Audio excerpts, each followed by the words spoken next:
Bismillahirrahmanirrahim. Assalamualaikum warahmatullahi wabarakatuh. Alhamdulillahilladzi arsala rasulahu bil huda wa dinil haqq liyudhhirahu 'ala ad-dini kullih wa kafa billahi syahida.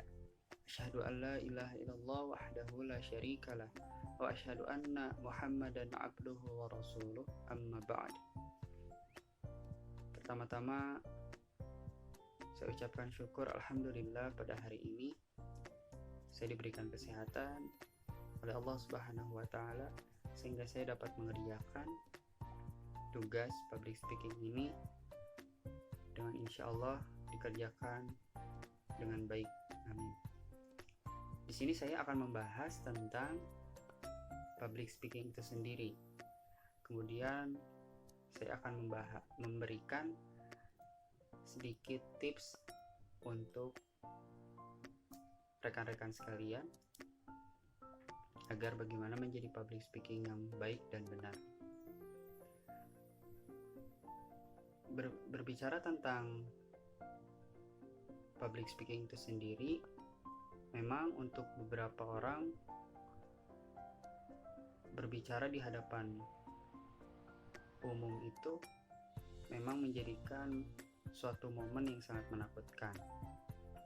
Tapi untuk rekan-rekan sendiri sadar apa tidak bahwa public speaking itu sangat penting loh. Banyak hal yang Anda lakukan dengan kemampuan public speaking ini karena akan menunjang ke depannya. Mulai dari presentasi, kemudian rapat, ataupun memberikan pelatihan dan sebagainya. Maka dari itu, public speaking itu sangatlah penting untuk kita. Apalagi kita sebagai humas yang dituntut harus pandai berbicara. Nah, di sini saya akan memberikan sedikit tips untuk Anda sekalian bagaimana cara untuk percaya diri berbicara di hadapan publik atau di depan banyak orang.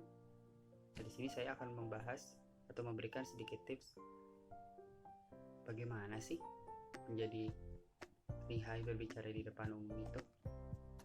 Let's check this one out. Yang pertama, bicara untuk memberi. Ingat bahwa tujuan utama rekan-rekan sekalian adalah menyampaikan ide dan gagasan.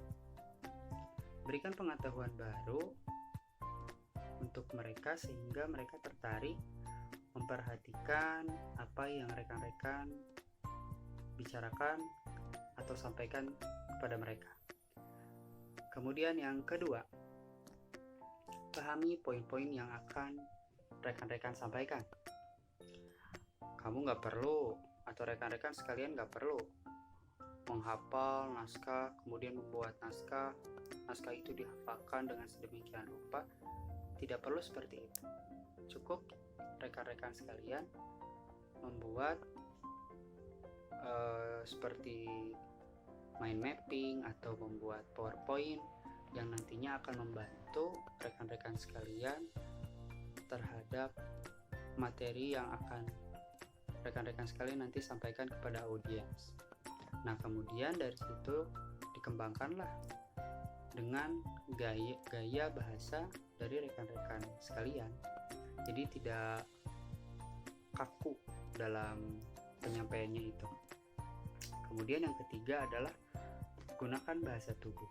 Menggunakan bahasa tubuh ini sangatlah penting karena memang agar tidak terlihat kaku dan monoton terhadap kesan audiens untuk sang pembicara. Jadi gunakanlah bahasa tubuh itu baik gerakan tangan ataupun yang lainnya.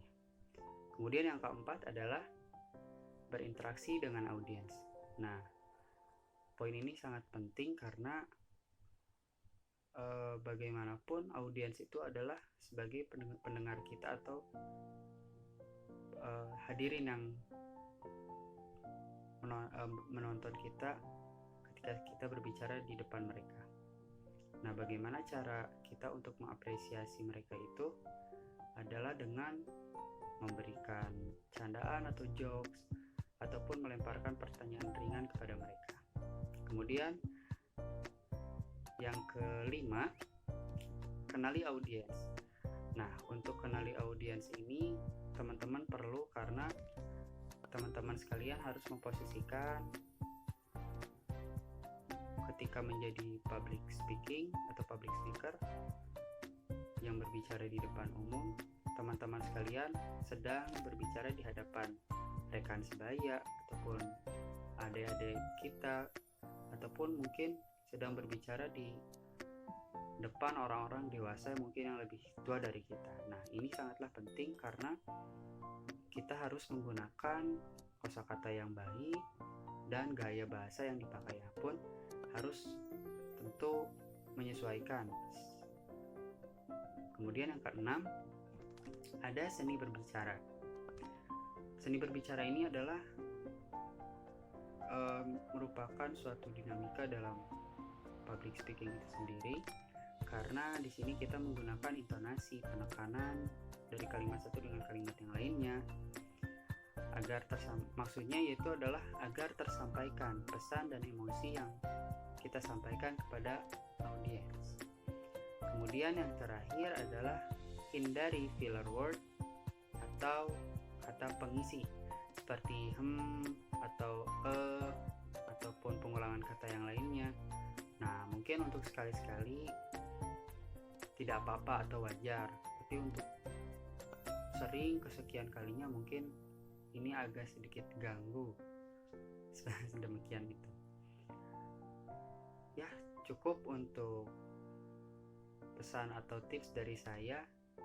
Mohon maaf bila dalam penyampaiannya masih terkesan kurang. Saya mohon bimbingannya. Terima kasih untuk yang telah menonton. Semoga rekan-rekan sehat sekalian. Assalamualaikum warahmatullahi wabarakatuh.